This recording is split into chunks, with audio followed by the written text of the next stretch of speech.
I was sent with other magic students to the demon realm to reinforce the magical barriers between the realms. When we arrived at the location, everyone felt so much fear that they fled and abandoned the mission. I was the only one who didn't run away. I was alone to do all the work, and because of that, I couldn't even sleep for days. It was when I reached my limit that I decided I needed to create a way to maintain the barriers automatically. I began living in the forest near the site. I hunted to survive and to stay alive when high-rank creatures tried to make me their meal. After 3 years, I was already 9 years old and was able to master barrier magic at an unbelievable level. I could create shields and even form a barrier around a monster to trap it. At 12 years old, I was still living in the forest and doing my job of maintaining the barrier in the demonic realm. The colossal and terrible creatures were no longer strong enough to attack me. By the age of 15, I could create barriers and move them freely. Now I had a new way to attack. I remember thinking, dragon meat is incredibly delicious. Has any other human ever tasted this? That was how I became the greatest specialist in defensive magic. I was capable of creating barriers and walking upon them. I lived in this forest protecting the barriers for over 30 years. I needed to fulfill my mission. So our story truly begins now. When a hero gets beaten up by the Demon King, humans summon 100 mages.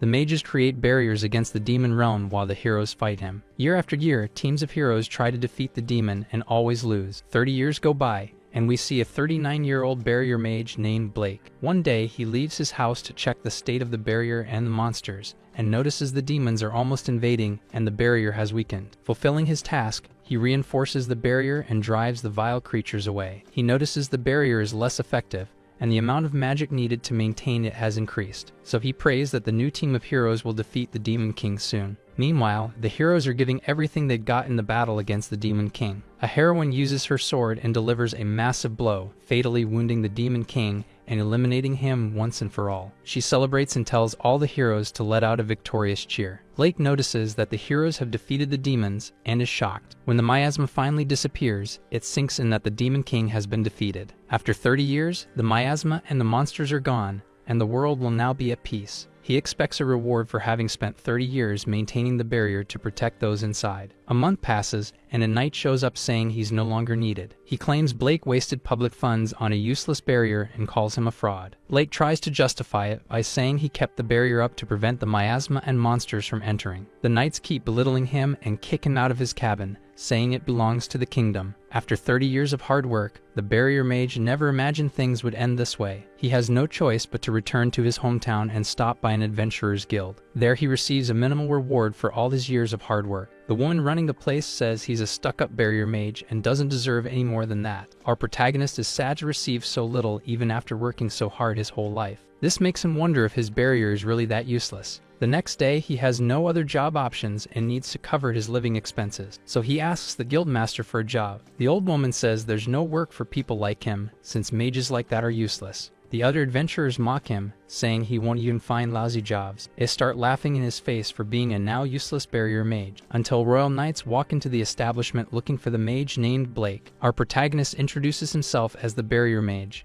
and the royal knights ask him to accompany them to the royal capital on the heroine's orders. The adventurers who mocked him are shocked to see him summoned by the heroine. He apologizes for the hurry, and the royal knights quickly leave in the carriage toward the capital. Meanwhile, the guild adventurers consider apologizing, afraid they'll be punished. Our protagonist isn't used to this kind of comfort in a carriage. Thinking about being summoned by the heroine, he remembers having helped her once, and wonders if she remembers him from the day he saved her life. He finally arrives in Hendria, the royal capital of Niston. Noticing the city is huge, he's never seen so many people gathered in one place. As soon as he enters the royal castle, he feels out of place because it's so fancy. Alice, the 18-year-old heroine, is overjoyed the moment she sees Blake. The girl asks if he remembers the day he helped her on the front lines against the demons. She's really happy that he remembers that day when he helped her. Then she thanks him for saving her life that day, since she was far from her teammates. Blake gets embarrassed and doesn't know how to react to the compliments. Alice says the other heroes also want to see him, but they couldn't come because they were busy. Then she asks what he plans to do now that he must be in high demand for his work on the barrier. Our hero pretends he hasn't decided yet, but in truth, he's unemployed. Alice suggests he should join the Royal Mages. Gunther, the vice captain of the Royal Mages, says they are elite mages and barrier mages are not allowed in. Annoyed, the heroine says that thanks to the barrier mages, the monsters and miasma were held back. Gunther tells her not to exaggerate, since the monsters were afraid of the Royal Mages. That's why they didn't invade. He claims that the barrier only has power to block miasma, and that they could have dealt with it anyway. That makes Blake conclude that barrier mages are seen as useless by the public. But 30 years ago, everyone respected them, and now their reputation has fallen greatly. On top of that, the vice captain says Blake is already old, and they prefer to work with promising young talent. When he adds that Blake isn't even skilled, Alice wants to prove him wrong. Gunther says that can be proven if Blake is skilled enough to defeat him in combat. He adds that Blake is an old man and they can't just accept anyone like him. The heroine asks what he wants to do and says she believes Blake can beat Gunther in a duel. Suddenly, the protagonist accepts the duel against the vice captain of the 5th Division of Royal Mages. Answering the challenge, he actually didn't even want to fight this guy.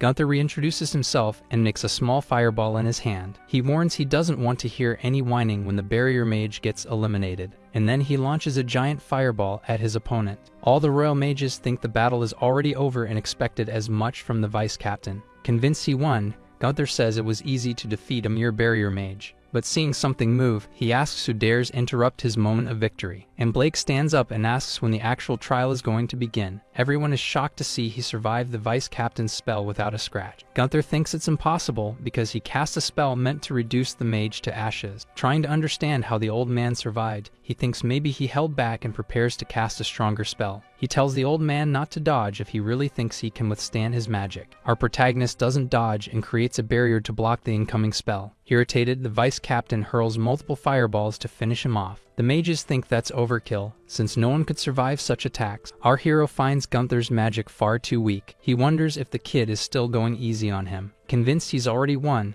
Gunther is stunned to see that Blake is still alive. The vice captain can't believe it, since he thought he was dealing with a low-level barrier mage. He mocks him for only knowing how to create barriers, calling him useless because he can't attack. Telling him to strike back, Blake says he'll do it, though a bit embarrassed. Blake uses a barrier spell to attack and throws his enemy far away, hurting him badly. All the royal mages are shocked when the 5th Division's vice captain is sent flying. His enemy never thought it was possible to attack with a barrier. Our protagonist explains that he simply moved his barrier and smashed it into his opponent's face. Gunther says it makes no sense for a barrier to move, it should be static. A bit embarrassed, the barrier mage explains that after 30 years he got the hang of it. He asks if it counts as cheating, since a barrier shouldn't be mobile. The royal mages think the barrier mage is outclassing Gunther, as he's completely unharmed. With his ego wounded, the vice captain wonders how he's losing to such trash. And seeing the judgmental stares from the other royal mages, he knows he must win now. He creates a wall of fire behind our protagonist. Without even thinking much, Blake creates a barrier behind his back and blocks the attack, leaving all the royal mages stunned and Alice pleased. Disoriented, Gunther wonders if someone threw a rock at him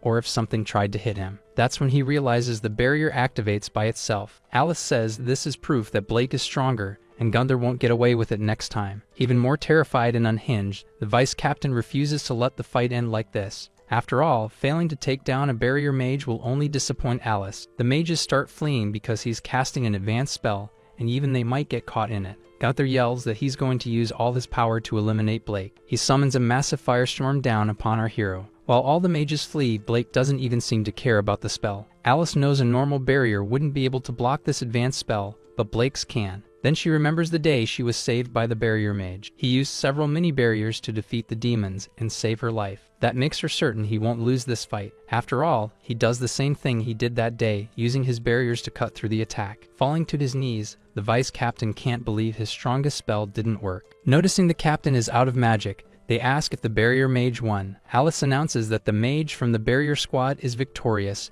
and that he can join the royal mages. She says he built barriers to protect the world for 30 years, and that is a tremendous feat. Gunther tries to argue, saying he wasn't alone and had other mages with him. One of the knights says that according to the reports, the other barrier mages didn't contribute. The vice captain is shocked to learn he acted alone during all those years. For many reasons, abandoning their duties or misusing funds, they gradually disappeared. So Blake maintained the barriers against the demon realm alone for 30 years. Now our protagonist understands why the barriers kept demanding more and more magic. His opponent thinks this is a lie, as the demon realm is bigger than the kingdom of Hendria. He finds it impossible that the old mage could have maintained a barrier of that scale by himself. Alice thinks Blake is proving to be even better than she expected. Suddenly, Captain Lancelot of the 1st Division arrives to understand what's going on. Lancelot is 29 years old and captain of the 1st Division of the Royal Mages. As the top leader, he's the head of the 1st Royal Mage Division, and most people there had never seen him before. He asks Vice Captain Gunther from this division to explain the recent events. Alice had recommended the barrier mage Blake to join the Royal Mage Squad,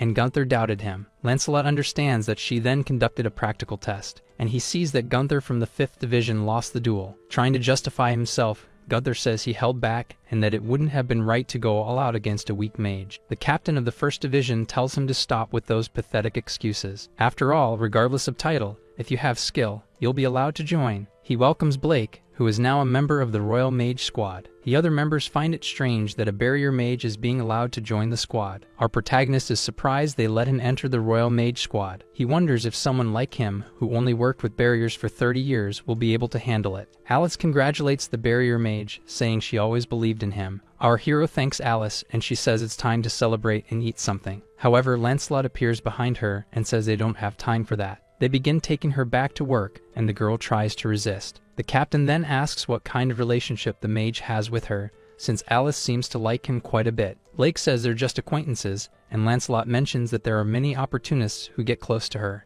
Gunther from the 5th Division watches everything with rage and envy. A few days go by, and our protagonist arrives at the Royal Mage's dormitory. Looking for his room, the students comment that he's way too old to be in that place. Our protagonist feels embarrassed by the negative comments and searches for his room. Finding the door to room 206, just as he's about to enter, someone appears. Even a 16-year-old recruit from the Royal Mage Squad asks who he is. Blake introduces himself, saying he's his new roommate, and even doesn't like that he's so much older. The boy is shocked to learn that he was recommended by the heroine herself and defeated Gunther. He accuses the mage of lying, and Blake understands, because it really does sound like a lie. Even makes a scene, saying his life is over now that this old man is on the same team. He explains that roommates always work in the same division team for recruits. Our MC apologizes for being old and says he'll do his best not to get in the way. The redhead stops making a scene and comments that his hair is a mess. He offers to give him a haircut so it won't get in the way of training. After finishing the haircut for our hero,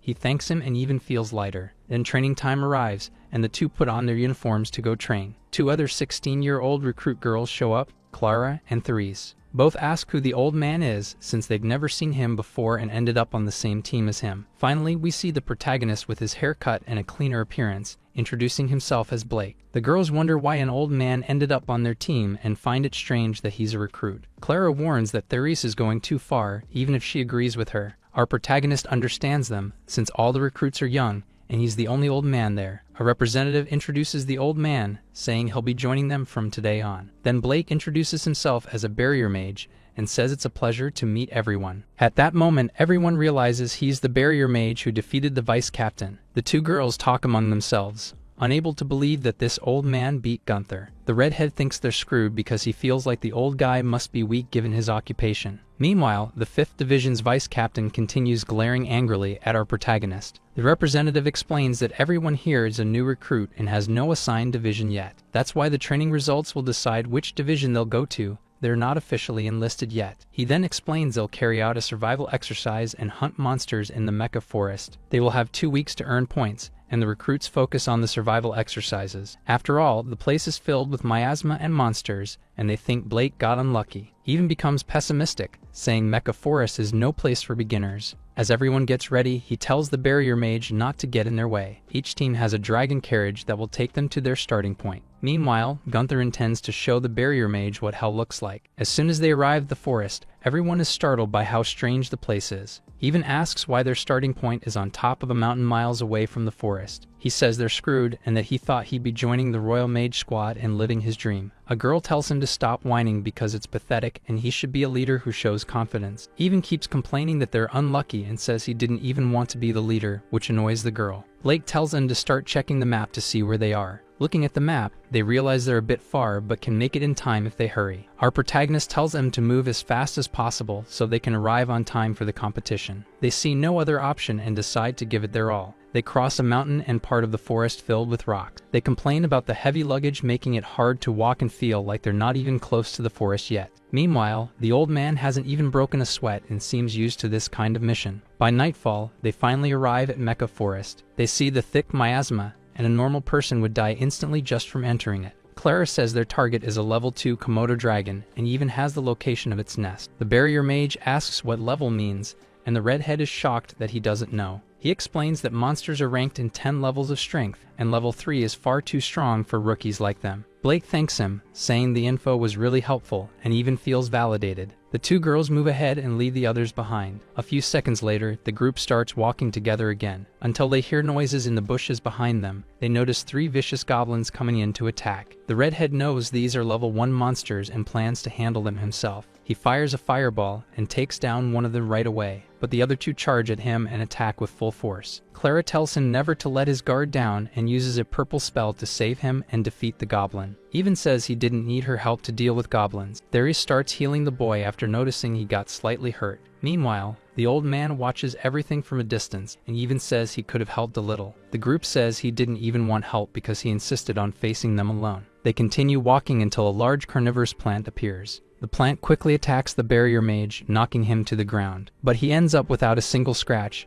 and to the group it looks like he fell for no reason. He says he found a path as he fell and tells them to follow it, but even doesn't like the idea. Meanwhile, he defeats the monster with his barrier and the group doesn't even notice. He just pretends nothing happened. After that, the 2 girls follow in the direction the guys pointed. Our protagonist comments that he hears the sound of water coming from a certain direction. After they rest for a bit, he says it's time to keep walking, and several monsters watch them from the shadows. The group starts to fall asleep while the old man stays awake to keep watch over them. A huge monstrous lion appears behind him and roars, trying to bite him. But his barrier activates on its own, stopping the monster, and Blake doesn't even lift a finger. Even wakes up because of the noise, and the mage says it was nothing. Then he offers to take over the watch, but Blake tells him to go back to sleep. Happy about it, even thanks the old man, who stays up continuing the watch. The redhead notes they've barely encountered any monsters and thinks they're lucky, unaware that it's because of Blake. Everyone finds it strange they've only come across weak creatures and wonder if the mage is doing something. Clara says it's a good thing, since walking is already exhausting and fighting monsters would only make it worse.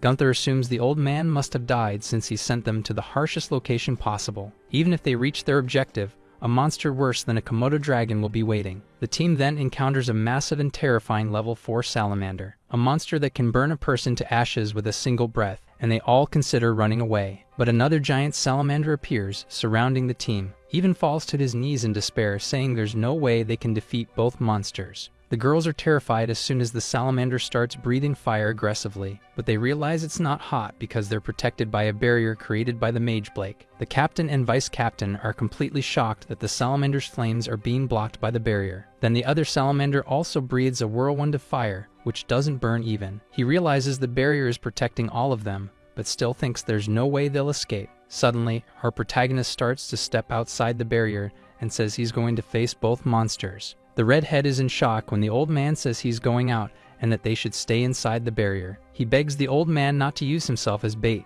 thinking a barrier mage can't possibly defeat 2 salamanders. Clara believes they can't let him sacrifice himself in vain and tries to leave the barrier to flee, but even doesn't want to abandon the old man, and the girl says there's no way they can defeat the salamanders. The trio wonders what's going on when suddenly our hero strikes. He severs the salamander's head from its body with a precise slash using a barrier. Everyone is stunned when he defeats one salamander in an instant, but the other one starts to fill its body with fire, preparing to unleash a breath attack. As soon as it releases the whirlwind of flames, our hero jumps high and dodges it. Then he lands on the ground and conjures a barrier. The salamander becomes afraid as the barrier charges at it in a zigzag pattern. Meanwhile, our protagonist creates barrier gauntlets and wraps them around his fists. Charging at the creature, he delivers a punch straight down into its face. The punch is explosive, destroying everything around and slamming the salamander into the ground. After annihilating the monster, he picks up his things as if nothing had happened. He feels nostalgic, recalling how he used to defeat many lizards in the forest, and finds these a bit weak for level 4. His team is shocked by his level of strength and begins to praise the old man. He finds it odd that they think of him as strong, but it makes sense. He used barriers to hunt monsters. Therese is surprised that he defeated 2 salamanders with barrier magic instead of only using it for defense. She realizes this man is not normal. He can move barriers and is incredibly powerful. Meanwhile, Gunther is absolutely convinced the barrier mage has already died. After all, it was a treacherous path filled with hordes of monsters, ending in a salamander nest. He's certain the entire group didn't survive the route. The supervisor says they did a great job and that Team F is the first to arrive at the final destination. Gunther is confused that they're alive and were the first ones to arrive. Trying to stay calm, he tells himself they must have run away and probably didn't collect the monster materials. But they brought back salamander fangs, the best result any group has ever achieved in history. The vice captain is stunned that a failed group managed to defeat 2 level 4 monsters. He then congratulates Team F and adds those accomplishments to their points. The mages wonder why there were salamanders on a route that was only supposed to have low-level creatures. Even can't believe they were the best, and Clara says it was all thanks to the old man. In addition to defeating the salamanders, Blake guided them back, and they wouldn't have made it without him. The old man said that's not true, because they overcame the obstacles together by working as a team.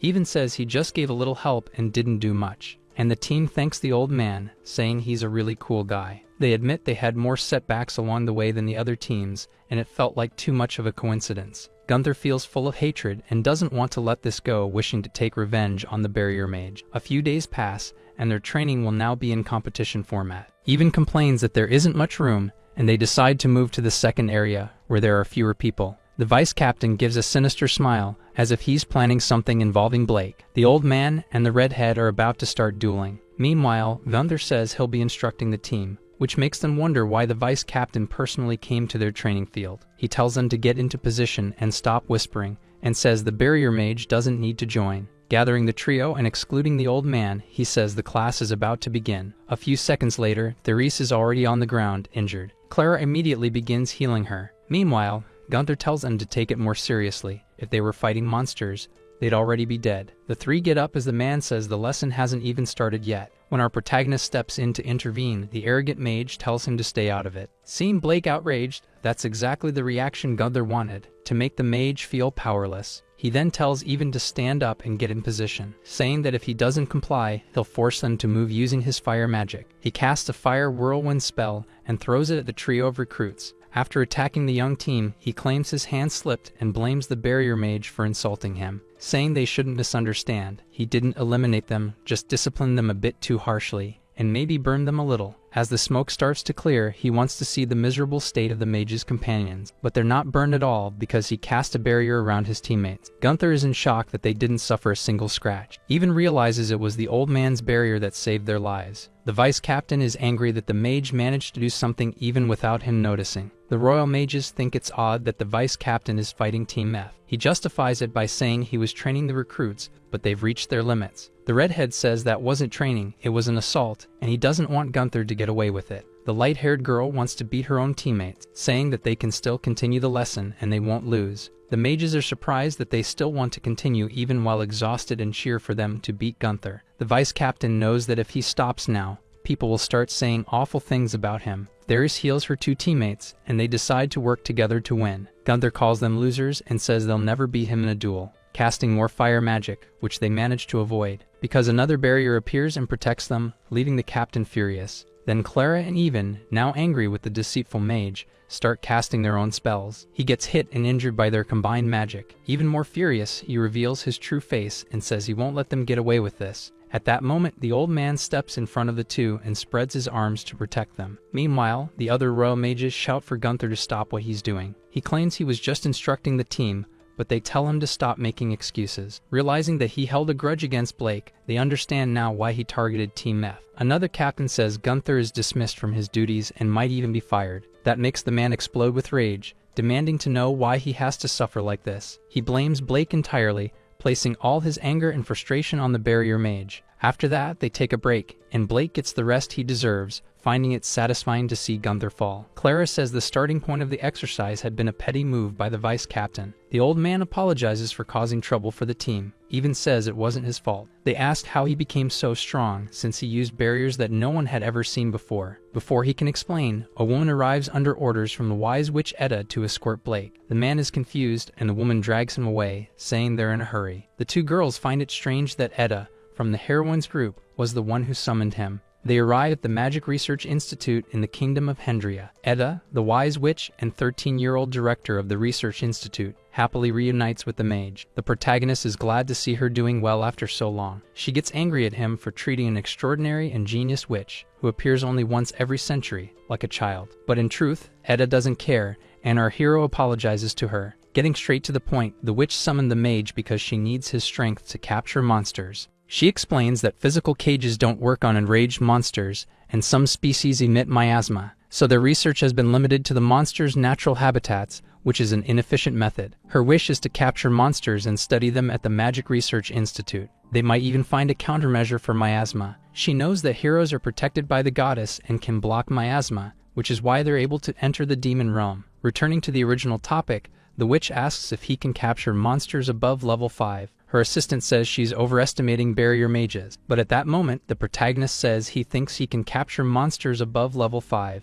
The witch seems convinced by Blake's words. Our protagonist believes he can handle level 5 since the salamanders were level 4. The assistant thinks it's absurd for him to promise that in front of Edda and believes he won't be able to complete the task. However, our protagonist says he'll be fine, and she thinks he's lying about all of this. Meanwhile, the witch has already decided that Blake will cooperate. She won't tolerate any objections from her attendants, who immediately apologize. She says not to worry about the mage squad and that she'll send them a formal request. Edda's attendant is angry that this mage is taking advantage of her. In this case, she feels the need to protect the little girl. Our protagonist senses a bad omen and starts to feel uneasy. The witch announces that they're heading to the abandoned mine of Burburn. All of Edda's witches mount their dragons to set off on the mission. The witch says she's lucky to have met with him again so soon, and the MC says he already met with Alice. Edda says Alice is always like that, seeming overly cheerful. The attendant wonders why he's getting along so well with her mistress. She claims that if the mage hadn't saved them in the forest, they would have all died. That day, the hero was hunting in the Demon King's forest when he accidentally found Alice and saved her. He remembers being in the Forest of Death and seeing the girl wounded on the ground. Alice said her companions were also in danger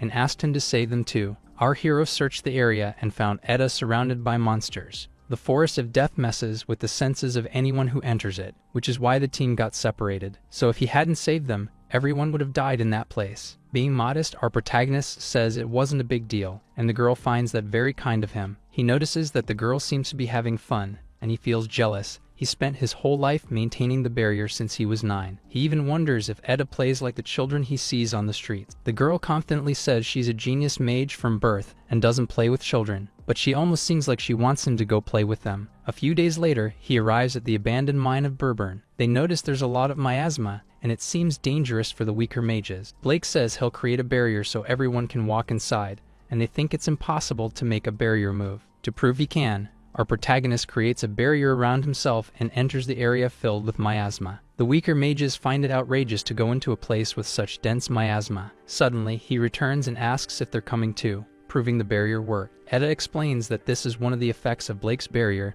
and tells them to leave the dragon carriages outside. Seeing the mobile barriers surrounding them, everyone wonders if it will really protect them from the miasma. The jealous attendant says something of that level shouldn't even be praised. Our hero warns them there are monsters nearby, and that they can sense a source of miasma inside. Blake suspects there's a creature causing it, but the mage says it could also be a cursed object. After all, cursed objects, whether made by humans or naturally occurring in dark places, can generate miasma. Sometimes, powerful monsters that produce this kind of miasma are also born from those objects. And this same smoke creates monsters, which in turn intensify it even more. Thus, more monsters are generated, and the Demon King was a good example of this vicious cycle. Moreover, if the monster producing miasma is defeated, the others created by it also disappear. That's why, when the Demon King was defeated, half the monsters in his kingdom vanished. However, not all the monsters in the world disappeared. Edda believes that if they understand the principles behind monster creation, they can develop countermeasures. Suddenly, she nearly trips over a rock, and our protagonist catches her. Being kind, he asks if she's okay and says the ground is very dark. When he offers to carry the girl on his back, her attendant scolds him, saying not to treat her like a child.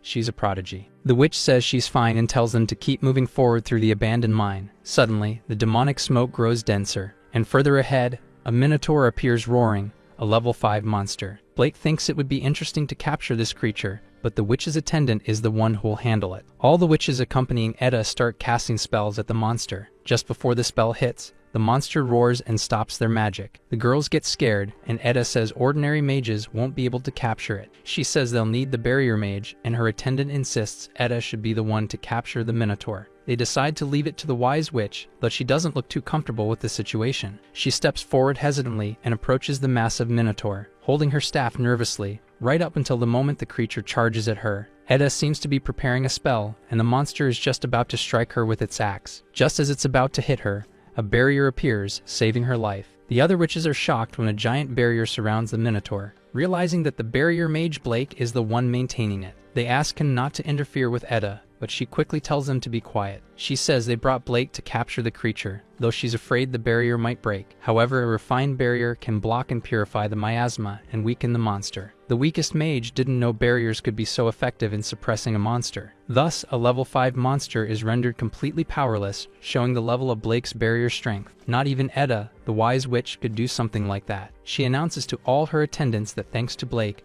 they were able to capture the monster and should now return. She states that the barrier mage saved them all and asks them to bring the monster along. Seeing the girl walk away upset, the protagonist seems to understand what's going through her mind. Moments later, she thanks her people for their work and says they can now study the monster's physiology. Using the large level 5 Minotaur as a reference, she finds barriers very convenient since they can easily move such a large body. She asks how long the barrier can be sustained, and he says that as long as he stays nearby, it can last forever. However, regular barriers tend to lose effect when the magic runs out, and the girl finds that a bit problematic. The attendant suggests recapturing the monster using Edda's magic instead. Our protagonist says he can solve the issue using a paper with a magical symbol. He explains that it's a magic circle he created to maintain demonic barriers, and it works automatically. The girl remembers seeing something similar in the demon realm, but she's never seen a magic circle like that. When she says the creator must be incredible, he thanks her, hinting that he's the one who made it. Our protagonist says he created that magic circle when he was 9 years old. 30 years ago, the miasma from the demon realm was destroying the entire continent,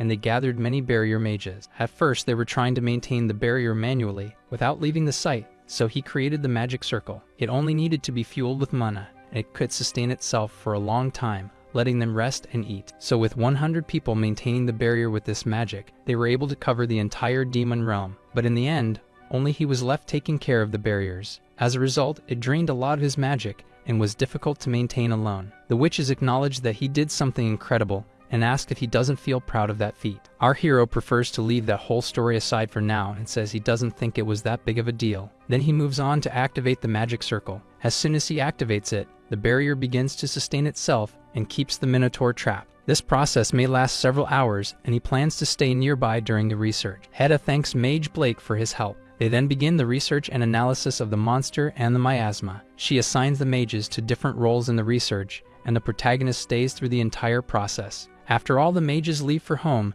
Blake notices that Edda is the only one who stays behind. The girl says she prepared a room for him in the lab where he can go to sleep. She says she'll push the research forward quickly to protect the citizens from these threats. The protagonist wants to stay with her during the process, out of concern for Edda, even though she objects, but he says he's only worried the barrier might fail since it's the first time he's created an injectable barrier. The girl then allows him to do things his own way, and our protagonist proceeds accordingly. A week passes, with the Minotaur still trapped inside the barrier created by our mage. Our protagonist decides to step outside and talk to Edda's assistant. He doesn't want to interfere in their internal politics, but he asks why everyone leaves early except the witch. The girl says that since he's not from there, he shouldn't get involved. Blake says that Edda has been conducting the research alone all this time and asks if they're not going to help her. The girl replies that the witch is a genius and that ordinary people can't help her, not just in magic, but in research too. No one can keep up with the girl. That's why they try to do what's within their reach during working hours without getting in Edda's way. She suggests that the mage go home too since he can't help much anyway. As soon as he returns to the room,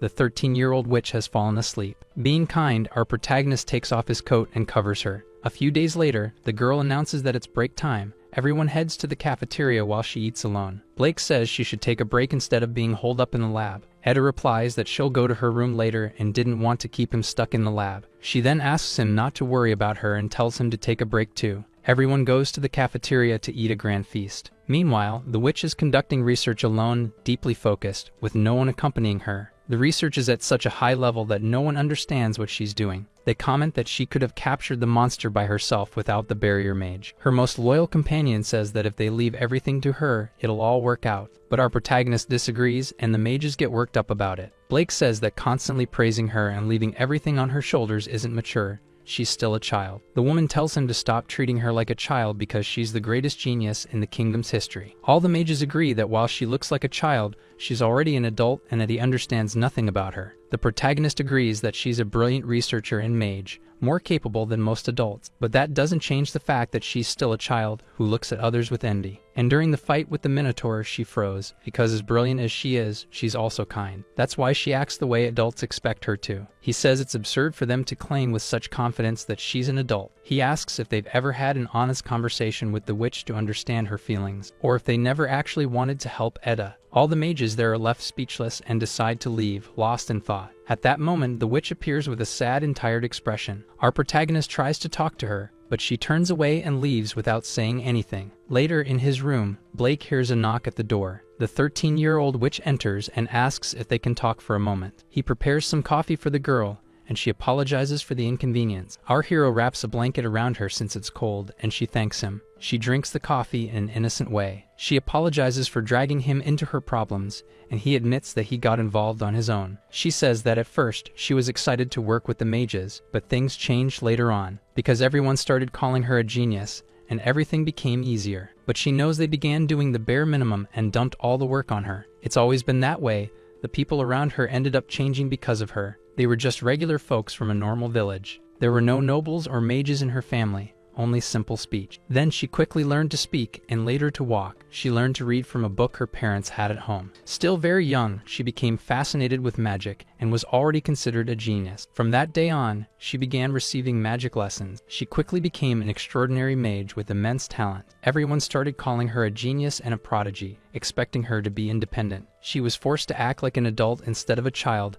and had to grow up very fast. For mages, research and combat are their life's mission. Soon, she began researching and training in combat at the age of 6, and she was very desperate at the time. She had to meet the expectations of her parents and everyone around, always being a genius, not a child. For that reason, she had to try to harden her heart, but deep down, she still feels sadness. Our protagonist realizes that she's also afraid of monsters. After all, when he saved Edda back then, they faced a Minotaur, and even at that time, she seemed quite scared. The girl says he's very observant for noticing that. After all, she really is afraid of facing creatures. When she was part of the heroine's team, the Vanguard fought monsters directly, and she stayed in support. But she's so afraid of monsters that she can't fight alone. And our protagonist understands. He's also afraid of fighting creatures. Even if he suppresses his fear during battle, he fought every day until fear lost its effect on him, so he could survive. The girl wanted to do the same, but Blake tells her she doesn't need to. She's fine the way she is. However, everyone wants her to be strong, stronger than most, and to be a genius.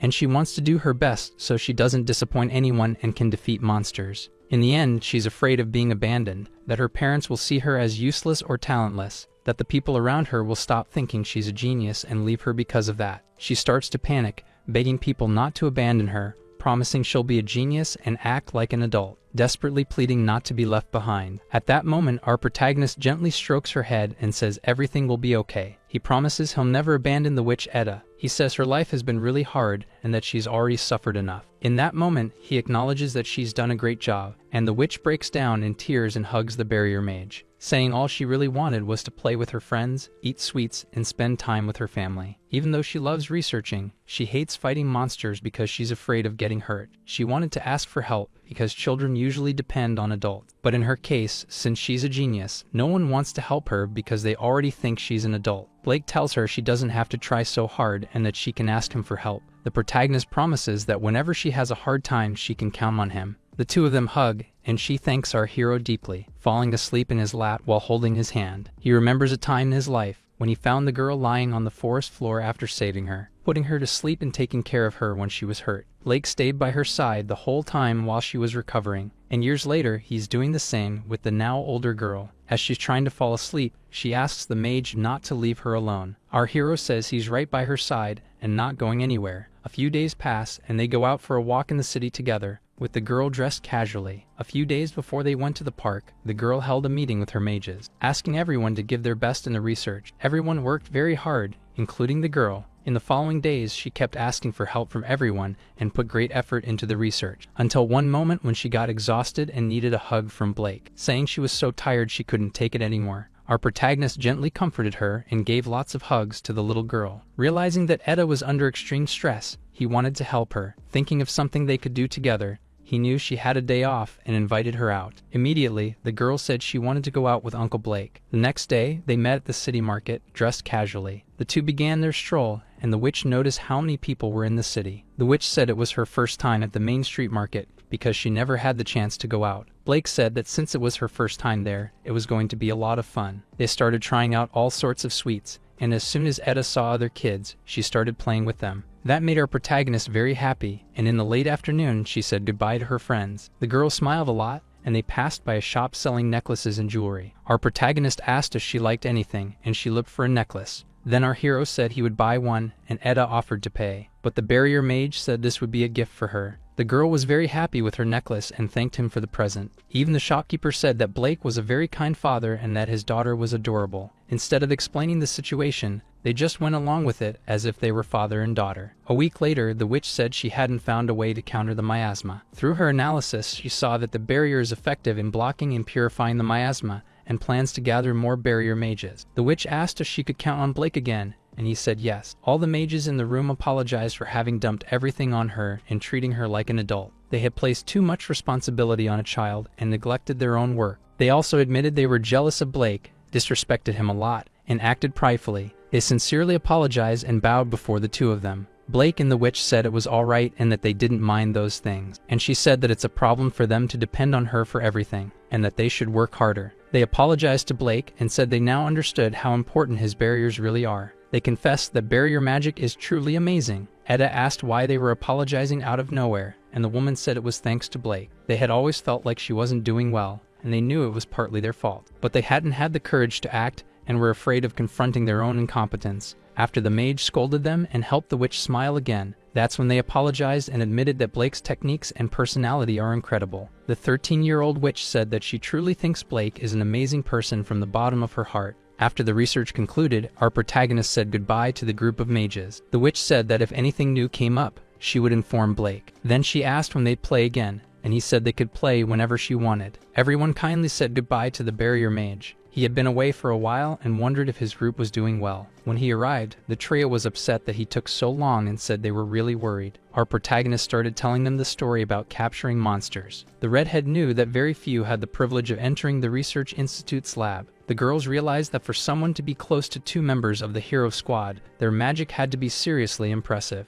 And they wondered who Blake really was. He asked if anything happened while he was away, and even said he would show him the results of their training in the training field. Once they arrived, the trio began demonstrating their magic all at once. Each of them cast a triple magic vortex that joined together in the end. The redhead felt like it should have been better and knew it's hard to get strong. Another group of mages said they barely passed the test and called them failures. In response, they admitted they really were failures and always came in last. Even asked if they were going to give up that easily and said depending on the old man wasn't a good idea. Tired of that, he said he didn't just want to give up or keep relying on the old guy. Some time passed, and the redhead was now on his knees, begging, asking Blake to teach him magic so he could grow stronger and not get expelled. He said he was going that far because he's the eldest son of a noble family from the countryside. In other words, his whole family is counting on him to succeed, but they're nobles only in name, as they never had luxury and always worked hard. Our MC said he could help, but only with barrier techniques, and the redhead already expected that. But he was surprised when Blake said he could teach him combat techniques too.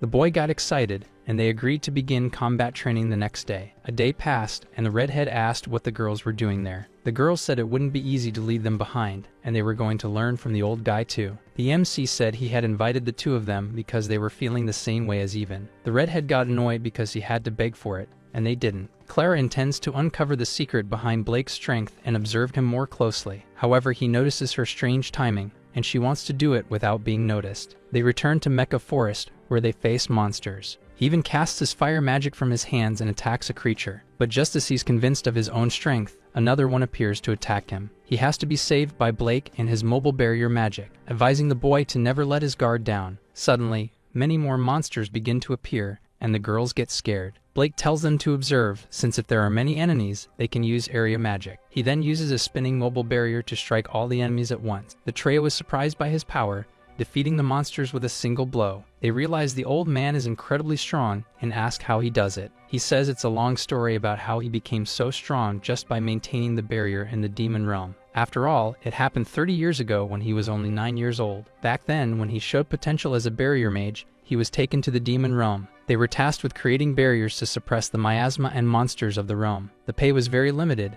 as were food and water, and then they were abandoned. Due to the nature of the mission, which required maintaining the barriers, they couldn't leave the area. He barely had time to sleep, continuing to maintain the barrier without food or supplies. He was at his limit, both physically and mentally. That's when he came up with the idea of creating a magic circle that would maintain the barrier automatically. Clara says very few people can do that, and assumes he failed. But in truth, our protagonist worked hard and managed to create it. In just a few days, he developed the circle that could be infused with his magic. That day, he slept as if there were no tomorrow. And a few days later, he gave his money to a merchant to deliver the barrier method to the other mages. He just needed to solve the problems of food and shelter, and asked to enter the forest to hunt. But it was full of monsters, and he had to run back. After all, the knights only delivered rations every few months. But after a while, even that came to an end. With no other choice, he had to venture into the forest again to find food, dodging monsters, gathering food from trees, and using his barrier spells. But it wasn't very rewarding, as the miasma was intense, and he had to purify the forest. With his current barrier techniques ineffective against monsters,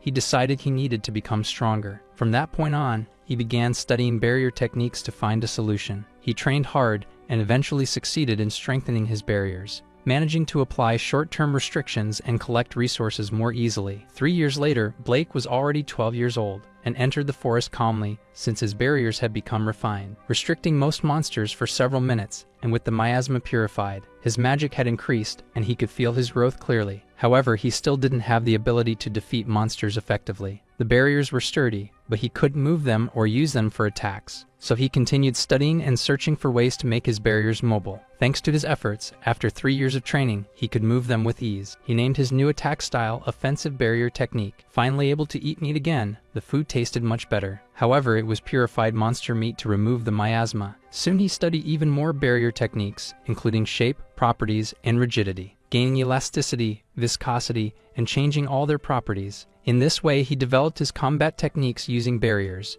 While explaining all of this, a monster prepares to spit fire at our protagonist. But without even looking, he creates a barrier and blocks the deadly breath. He then jumps over his own barrier and charges up an attack with his hand, a mobile barrier that he uses to slice the monster and annihilate it with ease. He explains that he became capable of changing the barrier's shape, turning it into a sword, for example. The trio is stunned that he defeated another salamander with a single attack. Even he doesn't fully recognize how strong he is, and now everyone understands the reason for his power and his impressive backstory. They acknowledge that his life was painful, and he doesn't even show how incredible he is. Blake says that if they put in the same effort he did, they can achieve it too, because they have potential. The girls find it strange that he says it so naturally. It even sounds a bit insensitive. The redhead isn't scared at all, because he wants to become strong like the mage and sees no other way. At that moment, the old man tells them to face the salamanders that appeared. He says that if they try hard, he's sure they can defeat that monster. But the trio is terrified and says there's no chance they can defeat the salamander on their own. The mages start praising Captain Lancelot, saying he's very young and very skilled. They call him Lord Lancelot the Flawless. The captain says they're exaggerating because he makes mistakes, and the men call him humble. He notices the bureaucrats who only know how to flatter him, and his students say they're right and that he became captain by merit. Lancelot says they're overestimating him, and his students defend him, calling him modest. But deep down, he knows he's not that great, just someone with above-average talent. Lately, however, his magical abilities have stagnated. He no longer has any goals to pursue. After all, the main duty of the Royal Mage Squad is to maintain public order. Without the Demon King, he thinks it's hard for opportunities to fight powerful enemies to arise. Even though peace is wonderful, sometimes he wonders how long he'll have to live up to everyone's expectations. A bureaucrat says the nearby villages are being attacked by low-level monsters. Lancelot knows he must create a training center for recruits and thinks about who will participate. We see the trio complaining about something that's happening. The protagonist offers them water and even asks how he can be so calm. After all, they're about to go on an expedition with the 1st Division. Our MC is used to fighting monsters, and they find that insane. They feel a little more confident because they trained with the old man and are stronger now. Other groups start calling them failures, as usual. Before a fight can break out, the commander orders everyone to stay in position. Lancelot says it'll take 2 weeks to reach the village,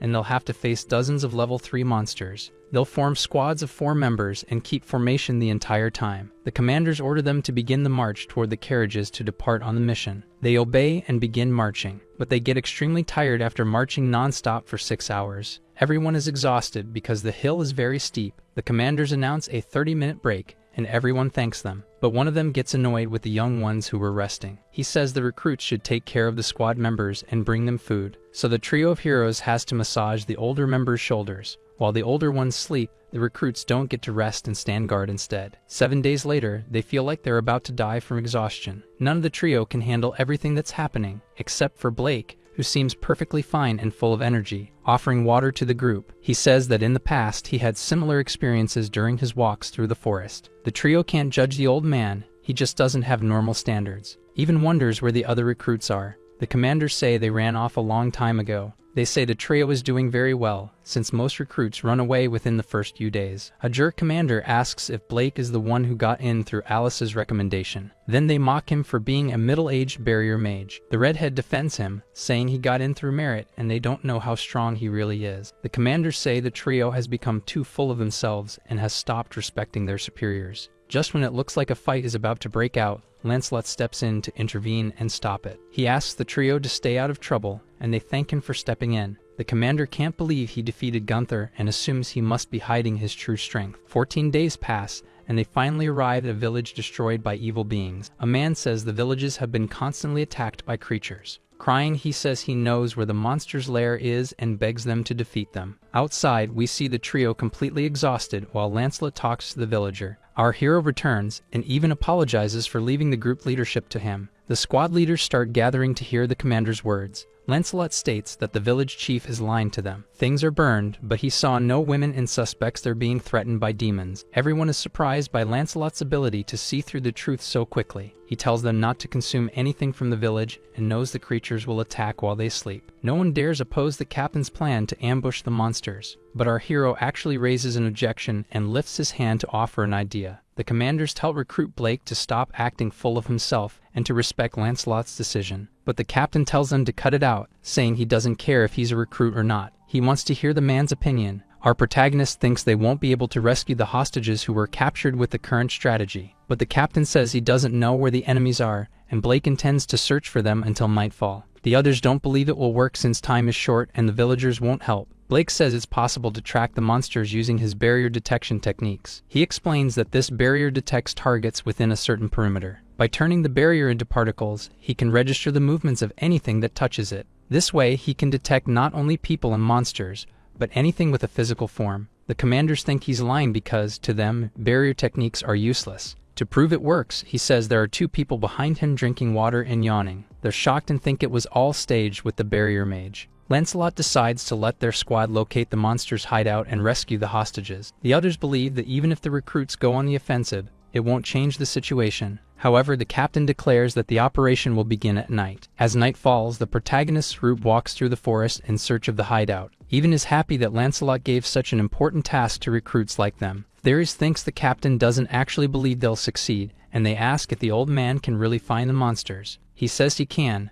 but the range isn't very large, so they'll need to walk for a while. The team finds the old man abnormal for his age, and is no longer even surprised. Clara thinks this trio is amazing, and the barrier techniques are very powerful. But every time she's with him, she feels anxious and her heart beats fast. Meanwhile, the royal mages are sleeping in their cabins, and monsters begin to invade their rooms, ready to injure them. 3 vicious creatures reach Lancelot's bed and try to strike him with a knife. Before they can land a blow, the captain hurls them away with his magic. Realizing they're level 3 lizardmen, he thinks they're underestimating him. The other mages gather to attack the lizardmen and support their captain. At that moment, level 4 orcs also appeared to make things harder. They begin attacking furiously, hitting and injuring the royal mages. The mages start to panic from the orcs' furious attacks, but Lancelot shows up and attacks them with his fire spell, eliminating the threat. He continues searching for more monsters to strike down. His subordinates thank their captain, but then a level 6 orc lord appears, and they're terrified. They believe it's not the kind of enemy they can defeat due to its high level. At that moment, the captain steps in, and they say Lancelot is invincible. Taking the lead, he jumps over the giant orc and prepares 2 spells. Casting both simultaneously, he attacks the orc and the goblins at the same time. Once his extremely powerful magic fades, nothing remains of the monsters. He lands on the ground, and everyone comments on how incredible the captain is. Seeing that the monsters are organized, he knows there's a commander behind them. Suddenly, something starts to emerge, and they wonder what it is and begin to feel afraid. Meanwhile, the group enters a mine and finds the women being held hostage. They rescue all of them, who are eternally grateful. Our protagonist notices something strange and heads toward it. Suddenly, a massive and intelligent orc begins speaking to Lancelot, asking if he feels oppressed in the presence of the great Barbarossa. The royal mages realize he's a level 8 being and believe their captain will win. The giant orc soon tries to attack the squad of royal mages with his weapon. Lancelot used a lot of magic in the previous battles and can only cast one more high-level spell. He can't afford to miss. The royal mages are confident their captain won't lose and will defeat the giant monster. Dodging several of the monster's strikes, the captain is focused, thinking of himself as invincible, until suddenly, one blow lands and sends him flying, leaving everyone scared. The gigantic monster declares this will be the end of Captain Lancelot. When he hits the ground, he destroys everything with his massive weapon, but the monster becomes frightened when he sees a magical barrier that protected and saved him. The one who created the barrier was Blake, our protagonist. The barrier mage says he arrived just in time, and the royal mages are shocked that he was able to stop the giant axe attack. Then he asks Lancelot if he wants him to heal his injuries. He casts a spell to heal the captain's wounds. Lancelot realizes it's sacred magic and thought he only used barrier magic. Blake says it's a healing barrier technique that uses purification and regeneration. A giant level 8 orc asks how he dares to stay calm in front of him, becoming extremely enraged and charging at our protagonist. But his attack is stopped by Blake's barrier and doesn't reach either of them. He asks Lancelot if there's a chance to win, and he says he has a high-level spell to annihilate the orc. However, he needs time to recover, and the orc must have his guard down to be hit. Our hero says he'll cover for him and keep using the barriers for defense. To keep the orc from noticing the high-level spell coming, Blake will fight. Lancelot is shocked and asks how he's going to fight with just defensive barrier techniques. Demonstrating in practice, our protagonist creates barriers around his hands and feet. With energy flowing through his body, he leaps forward with great force. He manages to fly using the barriers, even surprising the monster. Then he crashes into the giant creature with such force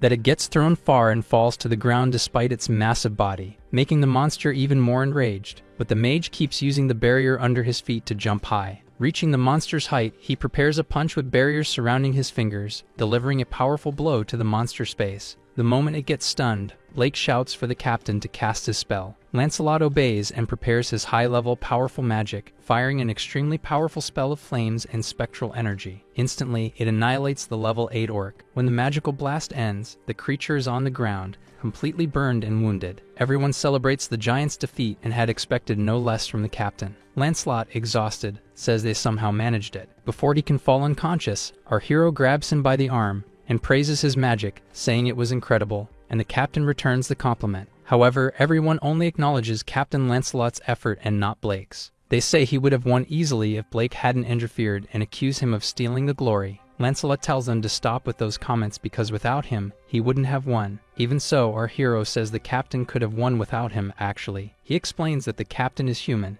He's not perfect or invincible. No matter how strong he is, he's still mortal, and his comrades should fight alongside him. The royal mages ask if he's mocking the captain. The protagonist gets angry and says he knows what it's like to fight alone, and now knows the peace of having people by his side. He also acknowledges that no human is perfect, and the captain is human too. The royal mages get irritated and walk away offended. Soon after, the hostages were safely returned to the village. The village chief admitted he was being threatened and asked for their forgiveness. The identity of the giant red bird remains unknown, and many questions still linger. After that, they returned to the royal capital. The trio had been away from home for a long time and were exhausted. At that moment, someone calls out to our hero to talk. Lancelot invites him to the bar and apologizes for the sudden invitation. For the first time, someone invited Blake out to eat, and he's happy about it. The captain says it's the first time he's invited a friend to do something like that. They stop being formal and call each other by their real names. The two make a toast to being just two ordinary men. They toast again for being two imperfect people. After that, the two spend hours laughing and having fun at the bar like true friends. Back in the royal capital,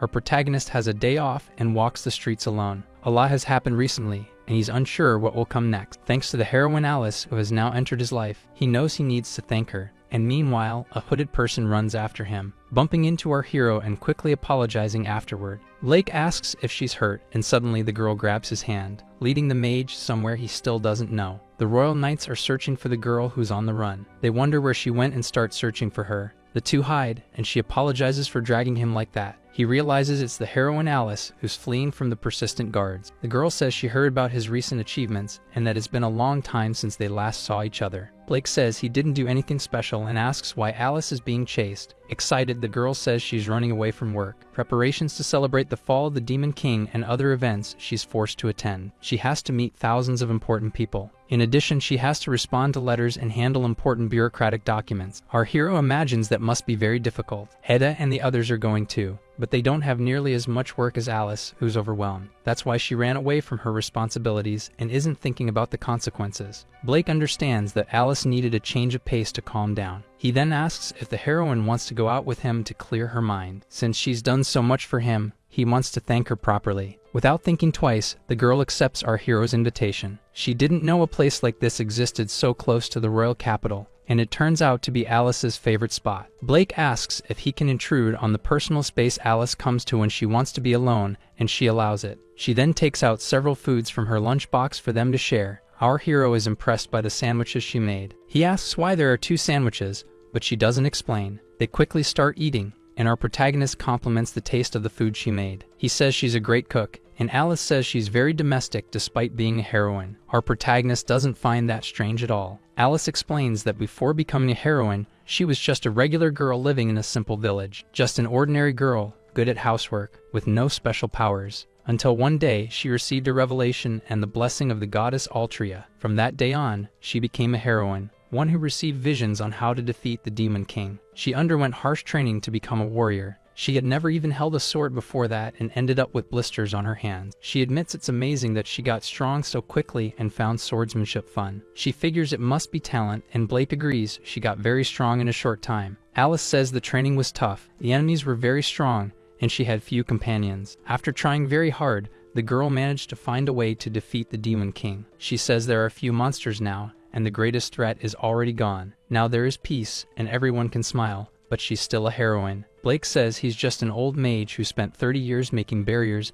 and knows nothing about the world. Alice asks why he's suddenly putting himself down like that. Even someone like him has beliefs in things only he can do. Our protagonist confesses that he wants to protect Alice. He kept placing barriers in the demon realm to protect everyone, and the same applies to her. Alice is a heroine and the strongest human in the world, and she asks if he still wants to protect her. Blake doesn't care if she's a heroine. He wants to protect Alice as a person. To him, Alice is a wonderful, caring, and hardworking girl. The girl doesn't even know how to react to so many compliments from the mage. She simply thanks him and confesses she's frustrated with everything. After she leaves, she thanks our protagonist for the wonderful day she had, then says they can go somewhere else together again. After she says goodbye, we see someone spying on our hero. Gunther, the former vice captain of the 5th Division, cursing and hoping the protagonist dies. A royal mage says Gunther will be transferred to the Mabel region. He becomes furious about being demoted and insults the man, who justifies it by saying Gunther abused his authority and acted with extreme misconduct, even causing trouble in the training unit. This royal mage says he's reached his limit and won't cover for him anymore. Even after all the benefits he gave this mage, he now feels betrayed by him. The man says forming a team with him was a mistake, and he never imagined he'd be so foolish. Telling him to start over at the border of the next kingdom, the former vice captain becomes furious for being sent away, reacting negatively and aggressively, venting his rage with kicks. Everyone around him gives him dirty looks, and he feels deeply humiliated. The royal mages of the capital find it amusing what he did to himself and how disgracefully it ended. Completely enraged, Gunther unleashes a fire spell while cursing the mages. The next day, he's fired from his position by a higher-ranking mage. He tries to justify himself by saying he holds a high noble rank, but the man says he should be in prison and should be thankful he's only being dismissed. Saying he was once essential to the country, Gunther wonders why he's being treated this way. Falling to his knees on the street, people ignore him and slam the door in his face. He thinks that Alice, the heroine, might understand his worth. After all, he fell in love with her at first sight when they fought side by side and aimed for the position of captain. He thought she might notice his charm, until Blake showed up and the girl completely forgot about Gunther. That made him feel a lot of envy and jealousy, and he calls Blake the root of all evil. He keeps wondering where Alice is so he can talk to her. until he found the heroine on the street alongside the barrier mage. Before he could be happy to see them, he came face to face with his archenemy. Watching the two of them, he wondered why this was happening. After all, he believed he was the one who should be there going out with the warrior, and so his dream of marrying her and living a life by her side was shattered. That made him feel deep rage toward the barrier mage, wishing for his death. He concludes that he should annihilate Blake and take Alice for himself, saying that the heroine belonged to him from the very beginning. Inside the royal capital, all the recruits were standing in formation, with all the units assembled in one place and all the people gathered. They all showed up to celebrate the Demon King's subjugation ceremony. He was going to announce the assigned positions, starting with the main gate guard of the unit, then the one in charge of escorting Lady Alice and her team of heroes. The group hopes to be part of the escort team, and some time later he finishes announcing all the roles. The red-haired boy wonders why all the royal mages are staring at them, until Clara realizes that they are part of the team that will escort Alice and the heroes. Everyone is shocked to learn that they are part of this team.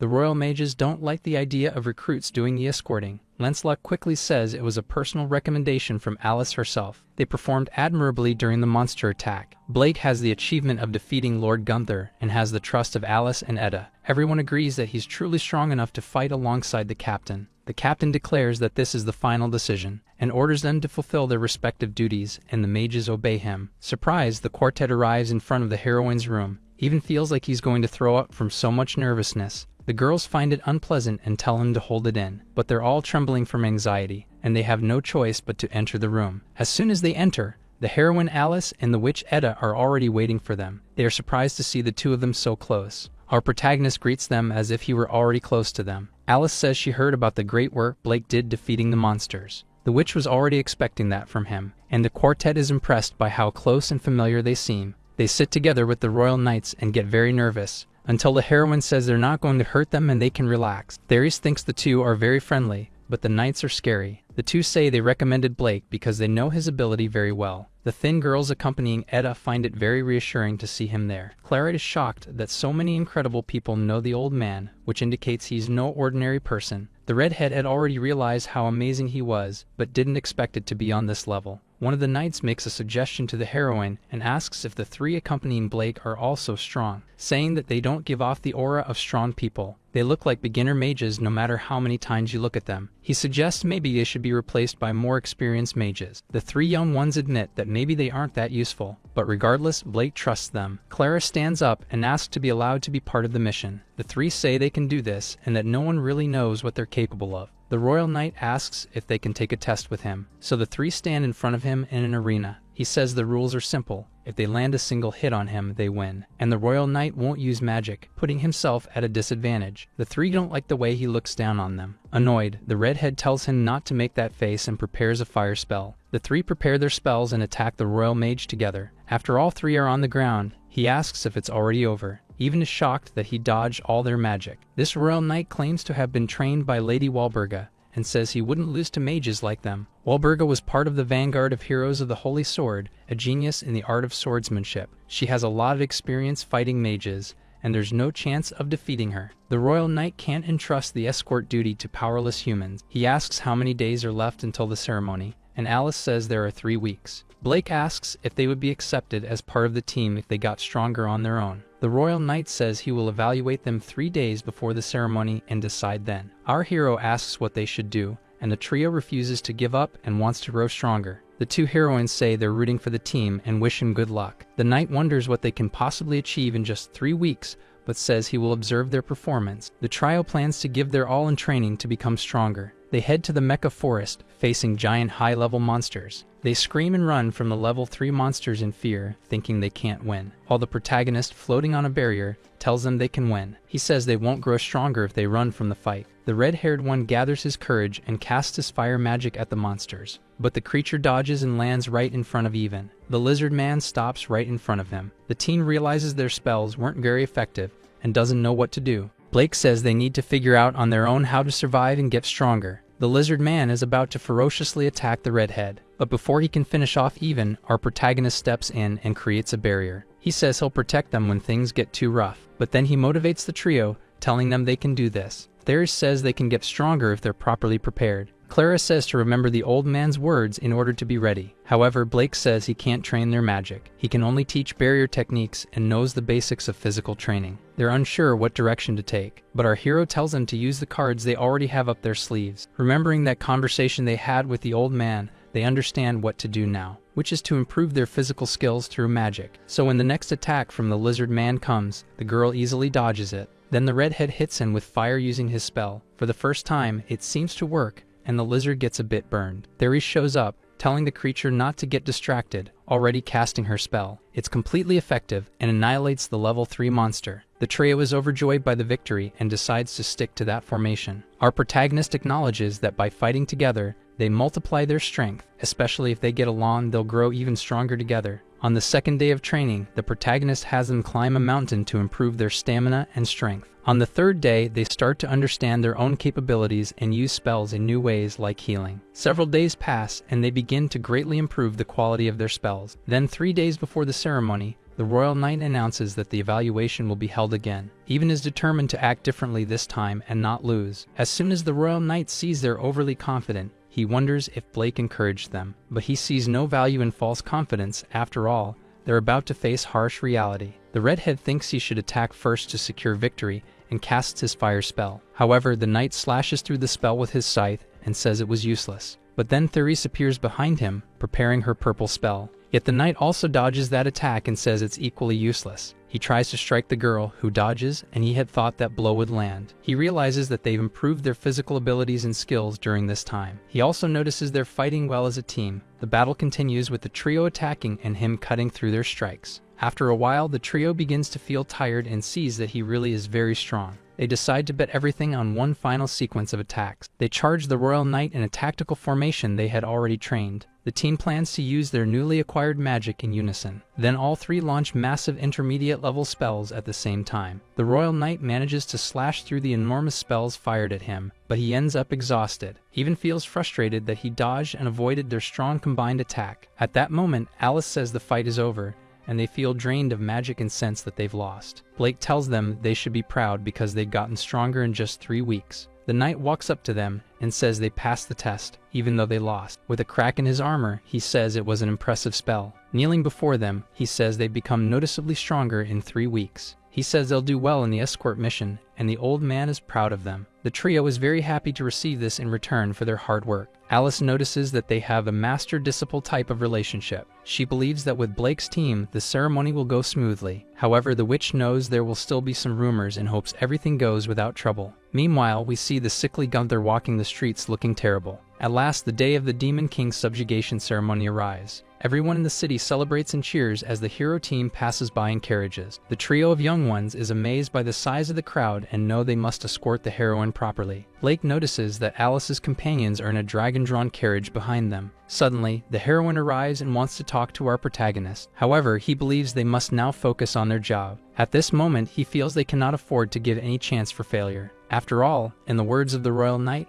the heroine and her companions are living targets. He comments that there have been many repeated attempts to kidnap or eliminate the heroes. That's why the group exists, to protect the lives of all of them. Blake knows they must be more vigilant than usual. Meanwhile, the former vice captain of the 5th Division watches everything from the crowd, burning with hatred for our protagonist and wanting to annihilate him, until he suddenly starts running toward the carriage carrying the heroes. Then everyone notices that the frenzied person is Gunther. All the royal soldiers rush toward him, showing no mercy if he tries to resist. He frantically repeats that Alice will be his and that he will eliminate Blake. The royal guards charge him, and he sets them on fire with his magic. The public is terrified by the flames of his spell, and everyone notices that he's a mage. The wise witch appears behind him and casts a water spell. She soothes the burns of the royal soldier. The group of young ones charges him and restrains the man with their bare hands. He starts getting furious, but he can't resist and collapses to the ground, cursing and ranting against Blake and the heroes, saying that if Alice won't be his, he'll burn everything with his magic. At that moment, he throws a torrent of flames in the direction of the heroine, but before it can hit her, our hero protects her with a barrier. This makes Gunther even angrier at the barrier mage. Our hero appears alongside the heroines, subduing the former vice captain. Alice asks why he's doing this, and Gunther says he wants her by his side. He says he loves the heroine just like the day they confessed their feelings. However, the girl says they barely ever talked, and that conversation never happened. As he's taken away by the guards, he insists that they talked a lot. Then he keeps shouting that he wants her love back. The witch knows he can't distinguish delusions from reality. Alice says she never dated anyone because she has no time for romance. At that moment, the 13-year-old witch speaks to the crowd and tells them the madman has been arrested and everything is fine now. All the citizens calm down thanks to the presence of the heroes. They continue their journey, happy to have good mages escorting them. They praise Blake for casting a barrier and saving Alice. They also say the trio is very skilled and that they were useful. Blake says people see them as dropouts, but they are excellent. They just haven't realized yet how much potential they have. As the young ones arrive at the castle, they're impressed by how luxurious it is, especially the redhead, who gets extremely excited by the wealth of the place. Blake says they were invited by the heroes, and there's a good reason to be happy. Clara points out they're drawing a lot of attention and should calm down a bit.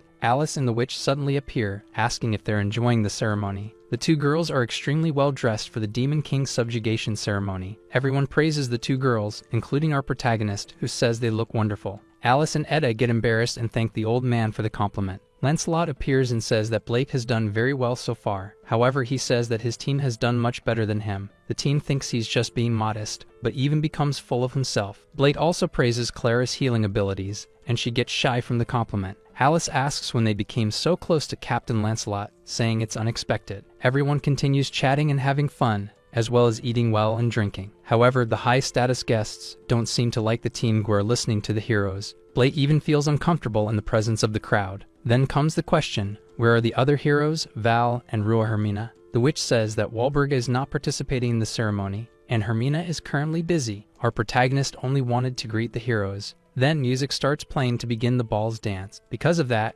Alice invites our protagonist to dance. Blake says he's never danced before, but ends up joining the heroine in a dance. She tells him to just follow her steps and everything will be fine. They dance gloriously and beautifully. The other girls feel a bit envious, while Even thinks it's all very amusing. Next, the barrier mage invites the wise witch to dance. She accepts right away, and they also dance cutely. Alice notices that Captain Lancelot is smiling. The captain is surprised by how his own behavior has changed after meeting the barrier mage. The heroine thinks he's a special person who's influencing everyone around him for the better. They also comment that Gunther was influenced in a bad way by him, though he's a despicable person. They ask what's going to happen to him, and the captain says he's being taken to the guillotine, saying that his obsession led him to that point and that it's not Alice's fault. A few days pass and the ceremony comes to an end. Our protagonist says that after the ceremony, he'll have to go on another expedition to a different continent. It's going to be tough. Alice says it's the fate of the hero party and they need to report the Demon King's defeat. It's also to demonstrate the power of the Kingdom of Hendria, although Etta would rather be researching barriers. The heroine says that if something happens in the royal capital, he should take care of it. Our protagonist says he'll do as she told him. Then the wise witch whispers in his ear, saying she wants to play with him next time he comes back. He promises to play with her,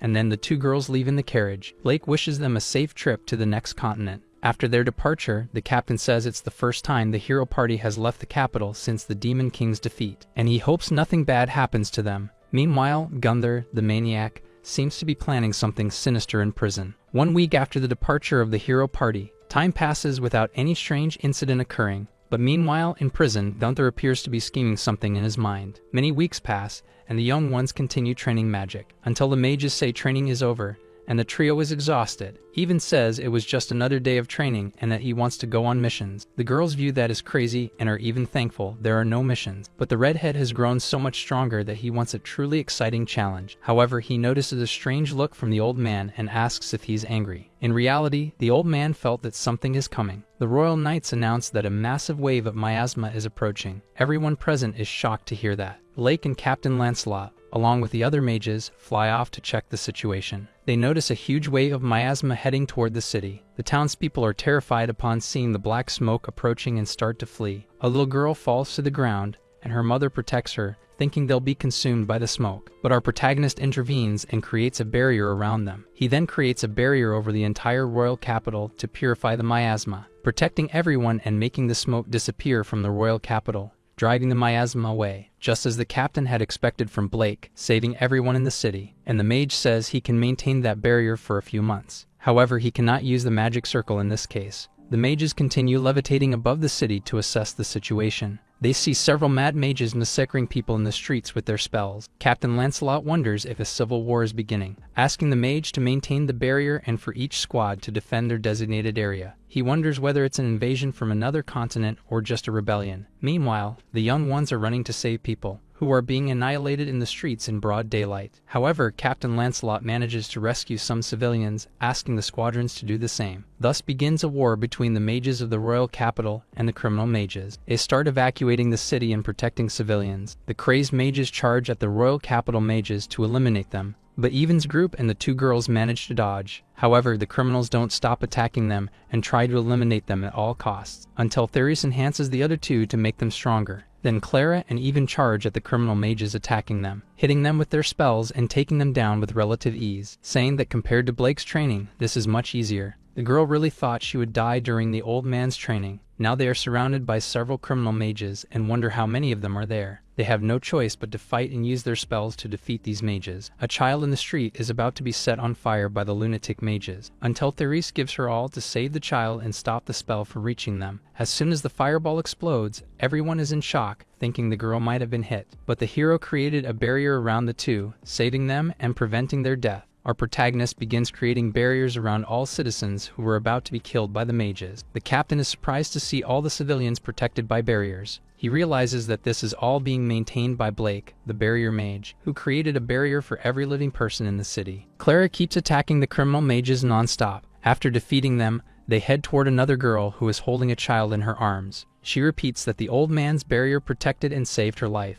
They thank the goddess for that and notice the old man isn't near them, and realize he must be casting that magic from somewhere far away. They also look around and notice barriers covering everyone in the city. They wonder how he can be protecting every person in the royal capital like that, but they already suspected it. Coming from the old man, they knew he was incredible. Lancelot notices that all the barriers protecting the people of the royal capital are Blake's. The mages complain that the rebel army has a very large number of people. The captain asks if there are any extra troops from the Mage Academy to help them, but it seems there aren't any. Lancelot knows that if he abandons the location, the citizens will be in danger, and it'll take too long to reach the castle. He orders his mages to leave the area along with the night troops. After all, Blake is going to support them at this moment. The mages realize the captain trusts the barrier mage a lot, because normally he would return himself. Meanwhile, the captain casts his spells and is counting on Mage Blake. All the enemy mages begin attacking the royal knights all at once. The knights refuse to let those criminals enter the castle, but the maniacs are very strong and keep launching spells non-stop at them. Then they begin invading the castle. However, before they can enter, they run into one of Blake's barriers, and realize that the castle's entrance is protected by the barrier mage. After that, they are attacked by the royal knights with sword slashes, being eliminated without mercy, and they thank the barrier mage who is sustaining it all. Our protagonist notices other criminal mages casting spells in his direction. However, he easily blocks the spells coming his way, until a man with a stone hand comes up from behind and grabs his leg, catching him off guard. As soon as he falls to the ground, one of the barriers vanishes, and the man who did it notices he doesn't have a single scratch. Then he comes face to face with Gunther and realizes that this rebellion was started by him. The villain asks how he dares speak to a high-ranking and noble mage like him, declaring and shouting that he will annihilate our protagonist. Then he says he lost his composure and claims he is a noble knight. Blake asks if he's not supposed to be in prison, and the villain says he had supporters who got him out. However, he doesn't explain how it happened. After all, he intends to annihilate Blake and sees no need to explain anything. Our hero asks why he's doing this, and the villain says it's all because of the barrier mage, who's a worthless person. He says it's his fault he got fired and sent to prison beyond the border. And on top of that, he took his beloved Alice with him. All of this got in his way, so it's the barrier mage's fault. But the protagonist asks him if this isn't just karma. After all, if he had done the right things, he wouldn't be in such a pitiful situation. Besides, he says that Alice never saw him as a lover. That starts to seriously enrage the former royal vice captain. While our hero tells him to stop blaming others for ruining his own life, the man enters a frenzy and says he's going to burn our hero until nothing remains. It doesn't matter how strong he is, he's maintaining too many barriers at once and won't be able to handle Gunther. Besides, they're all experienced fighters. At last, the maniac will fulfill his revenge and eliminate the protagonist. Together with his rebel mages, they start launching spells with full force at the barrier mage. Gunther celebrates that he'll finally be able to annihilate the protagonist. They launch a group attack with his rebel mages, but our hero easily defends with one hand, creating a barrier. Immediately, the criminal orders them to cast more magic to break his barrier. Some of the mages go after him, and everyone starts attacking with spells all at once, creating a massive wave of powerful spells to annihilate Blake. He reinforces his defense with his other hand, preventing the spells from hitting him. But after holding out for a while, his barrier begins to crack, and he gets scared, because at that moment, the criminal mage launches several more spell barrages. Unable to create another barrier in time, our protagonist starts dodging. Also using his barrier techniques, he evades and blocks all the attacks. But the mages don't stop. They throw everything they have at our hero. He places a barrier on his leg and jumps high into the air to escape the blast. However, they don't stop for even a second and say there's nowhere he can run. Our hero creates a sphere with his barrier in his hands. He then uses those barriers to propel himself forward and fly away from the attacks. Landing on the ground, he manages to dodge all the spells. He knows he can't use all his power since he has a barrier surrounding the entire capital. According to Gunther, he's going to be eliminated because he insists on protecting worthless citizens. But Blake says it's thanks to all of them that he's able to fight, with their support. The criminal mage gets irritated by that nonsense and attacks him again with everything he has. But our hero dodges and prepares a counterattack. He charges straight at the rebel mages and strikes them with his barriers, taking down several of them at once with ease, leaving their leader afraid. Our protagonist explains that this is a mobile barrier. He says his barriers have both offensive and defensive variations, including a barrier technique that can heal people. His enemy goes insane and asks where he gets so much magical power from. After all, barrier techniques are supposed to be only for defense, and only a holy mage can heal. He says it's not right that he can do all this with barrier techniques, but our protagonist tries to explain that he trained hard to be able to do this. The villain gets angry and tries to attack him once more, but before he can act, our protagonist moves faster and takes down the remaining rebel mages, leaving the villain alone and afraid as Blake radiates immense power. With a threatening look, our hero says that Gunther is the last one standing, and he asks why he doesn't just surrender already. But the enemy has an ace up his sleeve and pulls out a purple crystal. He then places it in his mouth and swallows it. A huge amount of purple energy begins pouring uncontrollably from his body. Black veins appear all over him, and he says that now he's invincible. He had planned to use it when he was alone with Alice, but with this power he can even bring down a hero. Our protagonist starts creating barriers and says he won't let that happen. The villain tells him to stop pretending to be a protector and prepares a massive spell. He hurls a whirlwind of evil purple magic, which our hero easily blocks with a barrier. However, it suddenly shatters, leaving him unprotected and in shock. A massive explosion happens afterward, with our protagonist caught in the middle of it. After telling the man to stop acting like a guardian and breaking his barrier, our protagonist avoided getting hit by using a mobile barrier to escape the blast center. However, the villain doesn't stop attacking, even with Blake now floating over the city. Our hero keeps dodging and none of the attacks hit him. Annoyed, his enemy asks if he won't even be able to lay a finger on him. He starts charging a spiral strike and says this will be the end of our hero. The villain unleashes this massive blow, and the protagonist creates another barrier to protect himself, which ends up shattered. He gets slightly injured, and the enemy says he's almost at death's door and that his barriers are useless. Then he says he's a freak and therefore deserves to be annihilated. At the moment he's about to unleash another strike to end the protagonist's life, someone appears behind him. Several spells hit him directly from behind. The trio that travels with our protagonist had attacked Gunther from behind. Clara starts asking about the rebels and says the mage corpse is struggling to deal with the miasma, so she tells our hero to fight with everything he's got to defeat the villain. His enemy grows more and more furious and says he'll wipe all of them out, leaving the barrier mage Blake with an expression no one had ever seen before. The barrier around the capital begins to dissipate, along with the barriers that were surrounding every citizen in the royal city. He starts focusing all his magic into a single point,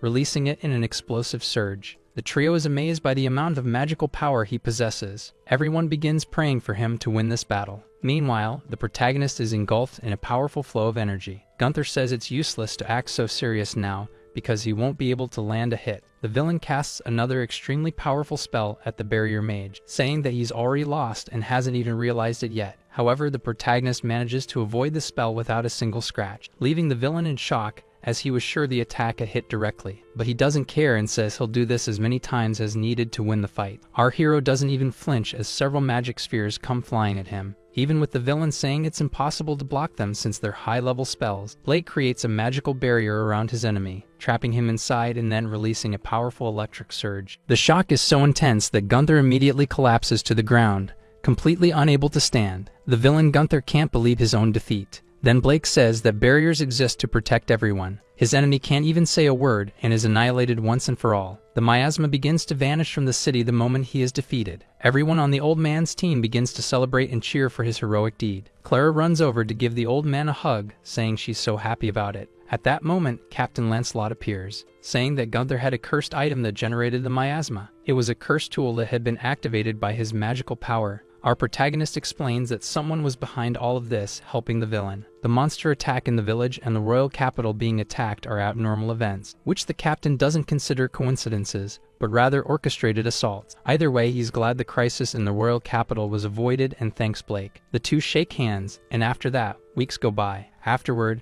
the king of the continent crowns him as the official barrier mage of the court for his contributions during the capital's attack. None of the people expected the king to create a new title just for him, but they accept it. Meanwhile, everyone who likes Blake applauds and is overjoyed. Our hero never expected to receive an official position. Next, he is taken to his debut as the barrier mage. There's a huge crowd of people who came just to see the hero who saved the royal capital. Our protagonist waves to the crowd of people whose lives he saved. After the ceremony, he sits exhausted in the castle hall. He never expected to become a court mage and thanks all his friends who supported him. Feeling much more confident, he realizes that his barriers were never useless. But he doesn't know what to do now, since barrier techniques have always been treated as worthless. He wishes to spread the word around the world that barriers are incredibly useful to protect people. His goal is to train barrier mages and teach them his techniques, and so more and more people across the world can be protected by barriers. This is the story of a 30-year-old barrier mage who managed to change the world. However, a curse begins to appear on Alice,